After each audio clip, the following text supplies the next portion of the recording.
Hello and good morning to you all. This is Karishma Shukla. Today we are going to learn in our subject DSS and our unit is Introduction of Pre-Engineered Buildings and our topic is rods and sag rods. Basically brace rods क्या होती हैं? Brace rods must be installed in first bay erected. These rods are of paramount importance since they hold the frames in an upright positions.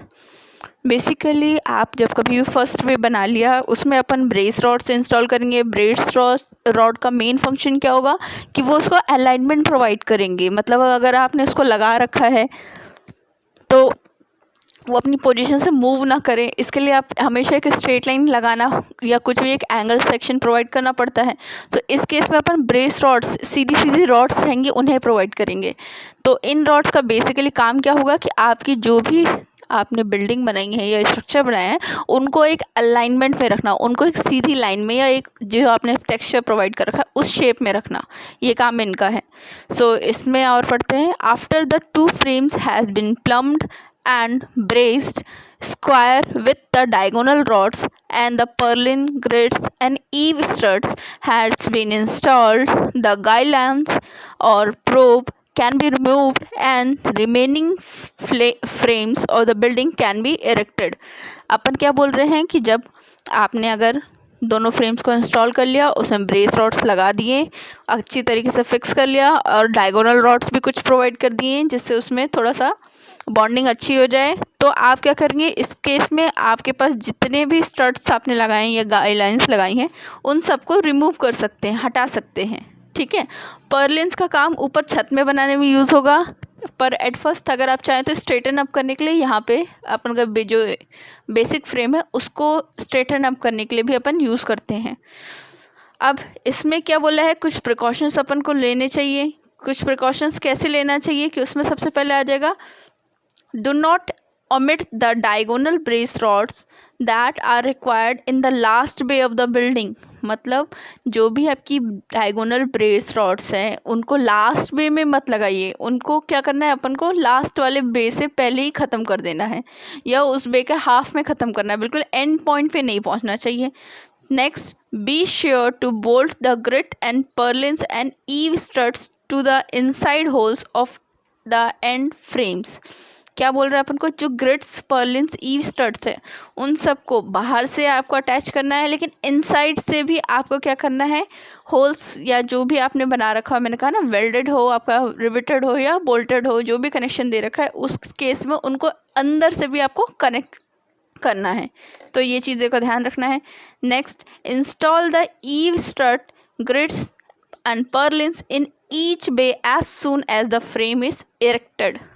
जैसे ही आपका frame set करते हो हर बे का, मतलब अगर आपके पास 5 बेस हैं तो अगर आपने पहला बना लिया, दूसरा बना लिया, तीसरा बना लिया, तो आप ये मत करिए कि वेट करिए कि फर्स्ट बे बना, आप सेकंड बे बनेगा तब जाके इंस्टॉल करेंगे अपन ब्रेस रॉड्स. नहीं, अपन को क्या करना है, जैसे ही अपना एक बे बन गया उसमें तुरंत ब्रेस रॉड्स लगाने हैं, फिर नेक्स्ट बे बनेगा उसमें तुरंत अपने ब्रेस रॉड्स लगाने. तो इस तरह से आपको लगातार करते रहना पड़ेगा.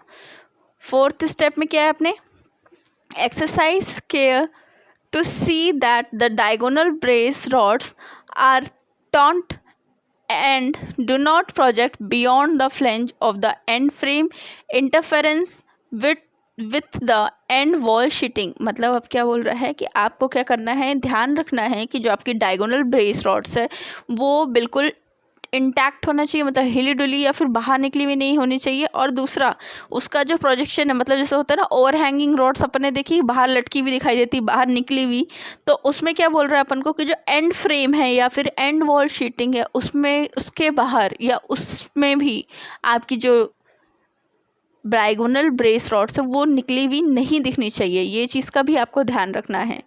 सो इसका 5th पॉइंट देखते हैं. अब 5th पॉइंट में क्या बोला है अपन को, to raise the next frame, attach blocks to the last frame raised and proceed to the next bay frame.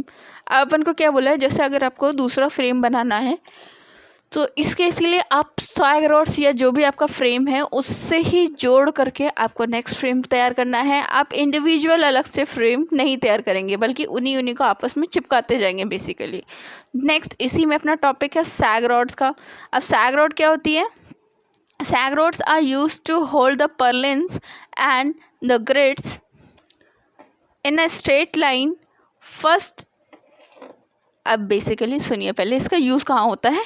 जैसे अपन छत बनाते हैं, रूफ शीट डालते हैं, तो रूफ शीट डालने के पहले अपन को एक चैनल सेक्शन या पर्लिन बोलते हैं जिसको वो लगाना होता है। उसको भी इंटैक्ट या स्ट्रेट पोजीशन में रखने के लिए एक रॉड यूज़ होती है, वो रॉड होती है सैग रॉड। मैंने आपको पहली यूनिट पढ़ाई है प्लेट ग्रिडर, उसमें या सॉरी रूफ ट्रस के केस में आपको सैग रॉड्स की ड्राइंग भी बताई है। तो आप अगर रूफ ट्रस वाले लेक्चर देखेंगे तो उसमें आपको इसकी ड्राइंग भी मिल जाएगी। तो इसके केस के लिए क्या बोलता है कि सैग रॉड लगाने के लिए first install the sag rods that connect the two purlins at the ridge of the building. अब रिज कौन सा है सेक्शन होता है? टॉप ऑफ द बिल्डिंग, है ना। जैसे अगर आपने कॉनिकल बनाया है या फिर राइट एंगल बनाया है तो उस केस में जो उसका टॉप मोस्ट पार्ट है वो कौन सा कहलाएगा? रिज, है ना। तो उस जगह पे क्या बोल रहे हैं, दो पर्लिन्स जैसे ही लगाते हैं उनके बीच में एक सैग रॉड लगाइए। नेक्स्ट इसी तरह से अपन पर्लिन्स बढ़ाते जाएंगे, number of purlins, number of जो आपकी लेंथ है बे की उस पर डिपेंड करता है, ठीक है। Each rod must be attach from the top hole of the purlin to the bottom hole of the adjacent Perlin.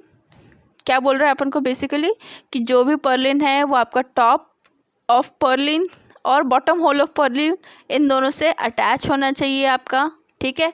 Use 2 nuts at each end of the sag rods, one on each end of the purlin.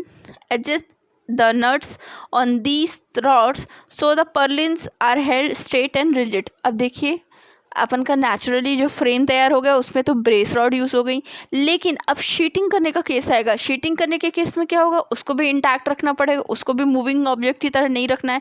तो उस case के लिए अपन को क्या चाहिए कि भैया उसको भी इंटैक्ट रखने के लिए अपन एक चैनल सेक्शन लगाएंगे, क्योंकि हाइट चाहिए एटस उसके मतलब डायरेक्ट शीट को तो आप डायरेक्टली अपने चैनल सेक्शन से कनेक्ट करेंगे नहीं, है ना। तो उसके लिए अपन को बीच में कोई ना कोई एक पर्लिन टाइप का कुछ ना कुछ अपन को चाहिए जिससे वो एंगल सेक्शन से कनेक्ट हो जाए। तो अपन ने एक चैनल सेक्शन या जिसको पर्लिन बोलो वो लगा दिया। अब इस चैनल सेक्शन को भी एक स्ट्रेट लाइन पे as well as non moving रखना है आपको, मतलब वो अपनी जगह से मूव ना करे, क्योंकि चैनल सेक्शन है आपने भले उससे अटैच कर लिया, नीचे से बोल्ट कर दिया, लेकिन वो आपस में थोड़ा बहुत तो मूविंग आ सकती है ना। कोई भी अगर मान लो विंड फोर्स आया, जो अपना विंड लोड है वो आया, तो उस केस में क्या हुआ, अपनी जगह से मूव करेंगी। तो उस केस के लिए भी अपन को क्या करना है, एक्स्ट्रा एक होता है ना एक्स्ट्रा केयर या एक एक्स्ट्रा अपन ने एक अटैचमेंट प्रोवाइड कर दिया कि अपन ने सैग रॉड्स और लगा दिए हर एक पर्लिन के बीच बीच में। तो उस केस में क्या होगा, वो इंटैक्ट रह जाएंगे, अपनी जगह से मूव नहीं करेंगे। सो इस चीज़ों को भी ध्यान देना है अपन को। अब क्या बोल रहा है, next install the sag rods between the purlins below the ridge with the rods attach from the bottom hole to the upper hole. अब इसके पहले अपन ने क्या किया, टॉप होल से बॉटम होल को कनेक्ट किया। अब नेक्स्ट क्या बोल रहा है, रिज के बॉटम में, मतलब जैसे रिज है उसका एक तो पीक पॉइंट होगा, है ना। जैसे कोई भी ग्राफ बनाते हैं अपन, तो ग्राफ में जैसे वेव के एग्जाम्पल ले लो, वेव आती है ना, तो एक में वो नेगेटिव होता है, एक में वो पॉजिटिव होती है। तो इसका पर्लिन जो रिज है इसका अपर साइड को मान लो तुम पॉजिटिव, डाउन साइड को मान लो नेगेटिव। तो अभी तक अपन ने अपर साइड डिज़ाइन की है, अब बॉटम साइड डिज़ाइन कर रहे हैं। तो बॉटम साइड के केस में क्या बोल रहा है कि अपन को टॉप होल से निकलता हुआ एक रॉड लगाना है जो क्या करे, सॉरी जो टॉप होल को कनेक्ट, बिलो होल को टॉप होल से कनेक्ट करे। इस तरह से आपको क्या करना है, एक रॉड लगानी है, ठीक है ना। तो ये चीज़ ध्यान देना है। फिर इसमें भी क्या बोल रहा है, use 2 nut on each end, 1 on each end of each purlin. Follow same procedure for the side wall sag rods. अब जो साइड वॉल्स आएंगी अपनी, मतलब देखो अपन ने शीटिंग की, शीटिंग टिल्टेड फॉर्म में ही लगेगी, स्ट्रेट फॉर्म में तो लगेगी नहीं। तो टिल्टिंग फॉर्म के केस में क्या होगा, उसको भी आपको अटैच करना पड़ेगा, तो वहाँ भी सैग रॉड्स और वहाँ भी पर्लिन्स यूज़ होंगी। तो उस केस के लिए भी आपको यही प्रोसीजर फॉलो करना है। कैसा कि आपको पहले एक बार उसमें आपको टॉप होल ऑफ पर्लिन से बॉटम होल तक निकालना, और एक बार बॉटम होल ऑफ पर्लिन के से टॉप होल तक, मतलब लोअर पोजीशन से अपर पोजीशन में बढ़ना है एक बार, और एक बार अपर पोजीशन से लोअर पोजीशन पे बढ़ना। तो इन चीज़ों का ध्यान देना है ना। और सैग रॉड्स और purlins are most important for designing any structure. तो इस चीज़ का ध्यान रखिए कि आपको ये दोनों चीज़ें अच्छे से आनी चाहिए, ठीक है। तो अब हम आगे का नेक्स्ट क्लास में देखेंगे। बाकी इस क्लास के लिए आपके पास कोई डाउट्स हो तो आप प्लीज़ कमेंट करिएगा। Thank you.